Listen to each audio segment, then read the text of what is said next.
Halo teman-teman, selamat datang di channel Ilmu Farmasi. Belajar ilmu farmasi asik dan seru di sini aja. Sebelum memulai, yuk teman-teman silakan subscribe untuk mendukung channel ini agar kami terus memberikan informasi tentang dunia farmasi dengan cara pembelajaran yang mudah, asik dan seru tentunya. Oh ya, jika teman-teman menyukai video ini, silakan like, komen dan share sebanyak-banyaknya ya ke teman-teman lainnya. Semoga bermanfaat. Selamat menyaksikan. Pasien diberikan vitamin D dan zinc, mungkin tadi udah dijawab juga. Kemudian berapa lama penggunaannya? Kemudian pertanyaannya, di pasaran sekarang kan ada sediaan yang berisi vitamin C, vitamin D, dan ekinase. Apakah boleh dikonsumsi terus-menerus?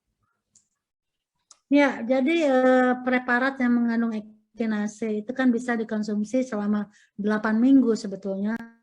Lalu kemudian sistem imun kita diistirahatkan, karena jangan terus dirangsang terus ya. Jadi diistirahatkan kira-kira 2 minggu sampai 4 minggu baru kemudian bisa lanjut lagi. Jadi itu tambahan dari saya. Sekarang memang ada preparat imunomodulasi atau imunomodulator yang isinya polymodality. Jadi ada vitamin D-nya, ada vitamin C-nya, kemudian ada zinc-nya, kemudian ada herbalnya, yaitu herbalnya adalah echinacea dan blackberry begitu ya. Ya, saya kira itu nggak masalah. Tetapi kita juga tahu bahwa sistem imun itu butuh istirahat juga, jangan terus dirangsang untuk memperkuat dirinya. Jadi kalau tidak salah, salah satu herbal yang dikandung atau dalam hal ini echinacea itu karena dia merangsang sistem imun, maka kalau saya tidak salah pemberian 8 minggu dulu boleh. Ya, kalau istirahat dulu 2 minggu atau 4 minggu baru kemudian boleh dilanjutkan kembali. Demikian. Oke, terima kasih dokter. Buat Prof. Zulis nih pertanyaannya ini sedikit pengalaman Prof. Zulis sebagai defisiensi vitamin D. Pertanyaannya saya pengalaman pribadi. Jadi ini pertanyaannya, bagaimana kondisi setelah mengetahui bahwa Prof juga defisiensi vitamin D? Minum berapa international unit? Kemudian berapa lama konsumsinya? Dan apakah sekarang sudah normal? Wah, ini pertanyaannya banyak ini. Karena saya juga sama dengan Prof. Saran dari dokter yang saya konsulkan, saya mengkonsumsi vitamin D 400 IU selama 1 bulan. Setelah saya cek ulang, ternyata dari hasil awal dari 14 menjadi 17. Bagaimana untuk selanjutnya? Apa saran dari Prof? Kemudian pertanyaan terakhir, berapa IU yang harus dikonsumsi dan berapa lama? Ini pertanyaan dari apoteker Munira. Silakan Prof. Oke, terima kasih, pertanyaannya menarik ya. Jadi memang kebetulan waktu saya terdeteksi, loh ternyata saya defisien gitu ya. Nah, kebetulan karena saya waktu itu mau ngisi webinar tentang vitamin D. Sponsornya dari vitamin D nih. Kemudian saya mendapatkan, kebetulan tandem saya dokter. Waktu itu juga saya jadi guyon gitu, diskusi. Kalau beliau menyarankan kalsitriol aja, kebetulan itu sponsornya memang produk kalsitriol ya. Tapi kalsitriol itu adalah vitamin D aktif ya. Jadi memang kalau mama mau mengejar, kan sebetulnya vitamin D itu kan juga nanti akan untuk menjadi berefek kan harus diubah dulu menjadi menjadi kalsitriol ya, vitamin D aktif. Jadi untuk sementara kejar dulu gitu. Dengan itu saya menggunakan sekitar 1 bulan. Habis itu kemudian saya ke maintenance ya. Sekarang ya 1000 gitu. Tapi juga sebetulnya nggak terlalu maksa juga, maksudnya nggak harus juga gitu ya. Jadi kan saya juga lihat asupan makanan, saya juga usahakan untuk memenuhi gitu. Jadi saya kira, cuman saya memang belum cek lagi, Mas Rudi. Saya belum ngecek lagi, cuma udah pede aja lah, udah cukup. Kayaknya nggak ada gejala yang khusus juga gitu, insya Allah. Jadi masih mudah-mudahan udah cukup sih sekarang. Sesekali saya menggunakan vitamin D yang 1000 IU. Mungkin ditambah juga berjemur di belakang rumah ya, Prof. Ya. Ya makanan juga lah, makanan juga. Ya. Saya komentar tadi tuh dari penanya yang defisien hanya 14. Saya kira kalau kurang ya dok kayaknya. 14 dan hanya konsumsi 400 itu 400, iya kurang, nggak akan betul, betul. kekejar. Iya, Buktinya sudah sekian lama minum baru naik iya, 3, betul, jadi betul. 17. Iya, Itu masih defisien, iya, ya betul. harusnya kan di Iya, atas 30. iya. Jadi kalau saran saya sih minum yang 10.000 aja. Iya, bisa. Jadi untuk ngejar, kalau tadi saya kalsitriol langsung untuk ngejarnya gitu, 1 bulan gitu. Terus ya habis itu 1.000 sih sekarang. Cuma itu tadi ya, sebenarnya kalau idealnya memang harus dicek lagi. Cuma saya nggak ngecek lagi. Nggak ada yang bayarin Mas Rudi. Nggak ada yang, cuma rasanya udah sehat aja lah. Nggak apa-apa insya Allah. Ya Allah, terus sehat selalu. Baik, terima kasih Prof. Mungkin buat Apoteker Munira sudah terjawab pertanyaannya. Ini buat Dr. Erlina, ini pertanyaannya. Tadi saya menangkap bagaimana peran zinc sangat besar pada pneumonia. Kemudian bagaimana role atau peranan zinc pada kasus TB, Dok?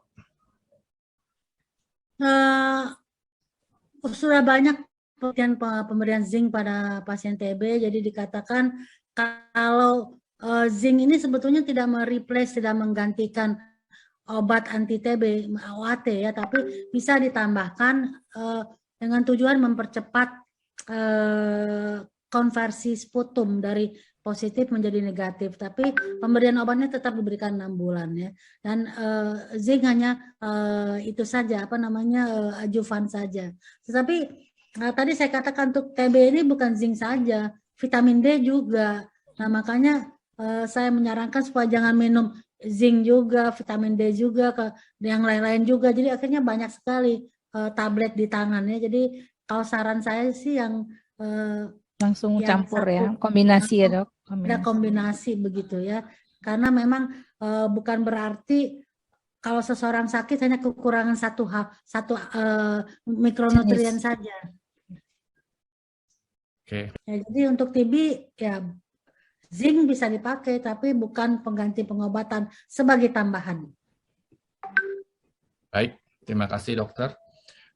Ini buat Prof. Zulis, ini seperti agak case ya yang terjadi.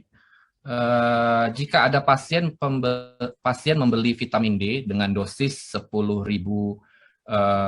IU dengan aturan pakai diminum setiap hari, dan kita sudah memberikan PIO-nya bahwa dosis terlalu tinggi dengan efek sampingnya, tapi pasien kekeh untuk membeli karena disarankan dari dokter sewaktu dia terkena COVID. Saat ditanya resep, pasien menjawab jika dokternya tidak memberikan resep karena konsultasi secara online. Menurut Prof, pasien yang kekeh seperti ini bagaimana ya? Iya, ya saya kira kalau memang pasiennya kan sudah konsultasi dengan dokter ya tadi ya, walaupun mungkin secara online dan mungkin dokter sudah melihat mungkin kondisinya ya, saya kira mungkin ya silakan aja, kalau itu kan memang hak pasien juga untuk mendapatkan. Kita cukup memberikan informasi bahwa memang 10.000 memang biasanya udah batas tinggi gitu ya. Sebetulnya mungkin kita nggak perlu setinggi itu gitu ya. Artinya apalagi ketika udah kembali ke normal ya, artinya dulu kan memang pernah sakit. Kalau udah waktu sakit kan memang mungkin dokter meresepkan yang dosis tinggi tadi. Tapi ketika udah membaik, mungkin nggak perlu seperti itu. Kalau saya pendekatannya lebih kepada ya, kalau mungkin pastinya sugih nggak masalah ya, mungkin banyak duitnya ya. Tapi kalau saya dari segi ekonomi ya, saya kira memang ya tadi membayar sesuatu yang mungkin seperti kita nggak perlu gitu loh. Ya jadi kalau dari bahayanya sih saya bilang mungkin bahayanya ya enggak lah, karena memang rentang dari indeks terapi dari vitamin D memang cukup lebar. Apalagi misalnya dia memang ada defisien ya, masalah kita nggak tahu nih dia apakah defisien atau enggak. Kalau misalnya memang dia defisien, ya mungkin memang dibutuhkan segitu itu. Jadi memang sangat kasuistik ya. Cuman kita kalau memang itu adalah memang pasiennya kekeh, itu hak beliau gitu ya. Saya kira kita nggak bisa terus nggak boleh beli gitu kan juga nggak bisa. Cuma kita sampaikan aja tadi ya bahwa mungkin sekarang bisa dibelikan, nanti disarankan selanjutnya mohon untuk bisa konsultasi lagi dengan dokter apakah memang masih dibutuhkan 10.000 itu atau sudah bisa dikurangi begitu gitu. Saya kira gitu untuk kedepannya. Ya, baik. Terima kasih Prof. Ini pertanyaan terakhir buat Dr. Erlina. Tadi dokter membahas mengenai manfaat vitamin D bagi penderita PPOK. Saya penderita asma pasca COVID Namun, dokter paru saya tidak menyarankan penggunaan vitamin D karena cukup hanya dari sinar matahari. Beliau menyarankan saya untuk mengkonsumsi vitamin E 400 international unit setiap hari. Apakah masih perlu tambahan suplemen vitamin D untuk saya konsumsi dan sebaiknya dosis berapa? Terima kasih, Dok. Ya, jadi untuk Anda yang sudah sembuh, kalau memang punya waktu untuk berjemur ya nggak apa-apa, karena dari matahari juga bisa. Tapi kalau tidak yakin bisa setiap hari berjemur, maka vitamin D boleh dikonsumsi. Ya, saran saya sih cukup yang 1000 international unit ya. Oke, baik. Terima kasih, Dr. Erina. Ini pertanyaan terakhir juga buat Prof. Zulis dari apoteker Sinta Mentari Fitriawati. Ini juga sepertinya pengalaman ini. Zinc memiliki banyak kegunaan selain diare. Namun seringkali informasi yang ada di internet lebih fokus terhadap indikasi diare, sehingga banyak pasien lebih percaya bahwa kegunaan zinc berfokus terhadap diare. Sering sekali saya mendapatkan resep zinc untuk kebutuhan sebagai infertility pada pria dan zinc sebagai antiinflamasi, sehingga terjadi masalah pada saat PO obat zinc, pasien menjadi tidak percaya. Apakah ada cara atau tips untuk menjelaskan tentang zinc tersebut? Silakan, Prof. Iya, saya kira dengan mengikuti webinar ini kan udah kelihatan sebetulnya bahwa sudah ditambah pengetahuan ya kita bahwa zinc itu bisa memiliki banyak manfaat ya, karena memang zinc itu adalah trace elemen yang dibutuhkan untuk berbagai fungsi gitu loh. Jadi memang nggak hanya untuk diare saja atau mungkin untuk sekarang infeksi pernapasan atas juga ya. Jadi memang kenapa zinc cukup terkenal untuk sebagai diare, karena memang waktu itu WHO juga menyarankan ya dari berbagai studi bahwa penggunaan zinc selama 10 hari untuk diare, terutama diare pada anak-anak yang non spesifik, itu kan memperpendek waktu diare dan juga mempercepat persembuhan seperti itu. Sehingga memang zinc terkenal untuk diare. Tetapi dengan adanya COVID ini juga kita mengenal ya bahwa sebetulnya memang nggak cuma untuk diare saja, dan tadi nggak cuma untuk imun juga gitu. Jadi untuk fungsi-fungsi lain juga ada. Jadi mungkin nanti saya kira kalau dari teman-teman ya yang akan melakukan informasi obat kepada pasien bisa menambahkan juga tuh materi-materi yang lain. Jadi Bapak atau Ibu, ini sebetulnya zinc nggak cuma untuk ini, karena zinc itu kan hanya satu komponen kecil ya yang bisa mendukung berbagai fungsi gitu. Jadi mungkin pada kondisi tertentu ada yang membutuhkan zinc lebih seperti itu ya, seperti pada kondisi diare, dan tadi termasuk untuk infertilitas atau apa. Saya kira mungkin itu sangat mungkin aja. Jadi bisa untuk jerawat juga katanya bisa. Iya. Tulis jerawat ya Dok ya. Vertigo ya, kemudian iya vertigo benar tadi ya. Pneumonia, PPOK, asma, Betul. dan TB dan yang lainnya. Jadi fungsinya banyak sekali sebetulnya. Ya, jadi bagus banget nih pesertanya 1,5. Jadi kedepannya nanti di masing-masing cabang IAI bisa bikin nih hal yang sama dengan mengundang pembicara di kalangan internal saja. Ya, saya kira bagus sekali ini diseminasi pengetahuan. Jadi selamat kepada IAI dan terima kasih saya sudah diundang. Baik, terima kasih. Mungkin sekian diskusi kita pada sore hari ini. Ya, sekali lagi saya ucapkan terima kasih kepada Dr. Burhan dan Profesor Apoteker Zulis Ikawati atas materi, paparan, dan waktu yang diberikan kepada kami. Saya mewakili PPIAI mengucapkan terima kasih dan mohon maaf jika ada kekurangan. Materinya sangat menarik sekali dan sangat berguna, apalagi pada saat pandemi saat ini. Saya sendiri mohon maaf jika ada kekurangan. Saya akhiri dengan wabillahi taufik wal hidayah. Wassalamualaikum warahmatullahi wabarakatuh. Selamat sore, salam sehat buat kita semua.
Terima kasih kami ucapkan kepada para pemateri atas ilmunya yang sangat bermanfaat dan juga moderator yang telah memandu acara secara baik sampai dengan selesai.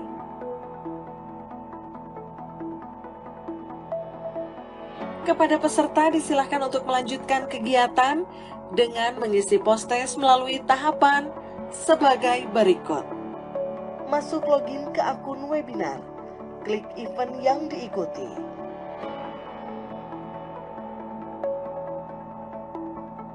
Pilih event dan klik ikuti tes. Jawab pertanyaannya sampai dengan nilai 80. Jika belum mencapai batas minimal, silahkan ulangi sebanyak 5 kali. Tunggu penyaluran SKP jika telah disalurkan. Klaim SKP dengan klik tombol klaim SKP.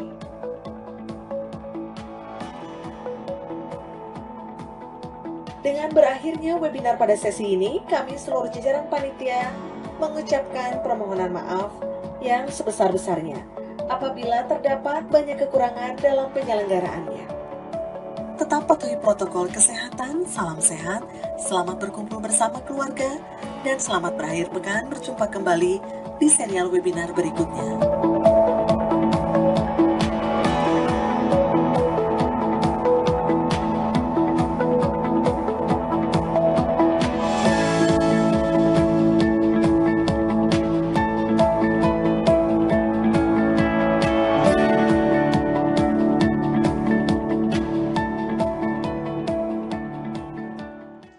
Hai, terima kasih teman-teman sudah menonton video ini tentunya di channel Ilmu Farmasi.